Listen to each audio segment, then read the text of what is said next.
I was put in a pretty highly, responsible area.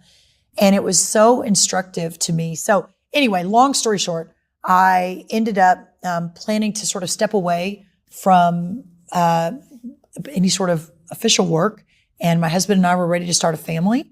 And I was going to do that for 20 years and then perhaps think about re-entering the workforce, again, having no idea what that even meant. But I got a call from Wendy Graham, who was then Senator Phil Graham's wife, chair of this organization I had never heard of, called the Texas Public Policy Foundation.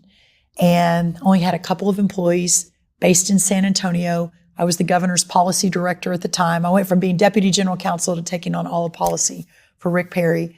And she said, would you like to come do this? I didn't have any kids at the time. I thought, well, I could do it for a year or two. And I didn't even know what a think tank was, but I did know that based on my experience in Rick Perry's office, I'm not an academic. I'm an ag major from Texas A&M, but that if there were significant efforts to build a policy apparatus, I couldn't have articulated this 20 years ago, but I can now into what my instinct was.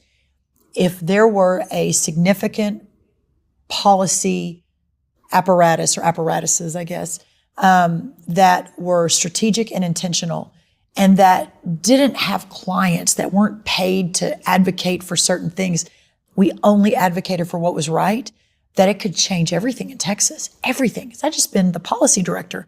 I had no one telling me what the right thing to do was. I just had the industry and lobby in my ear.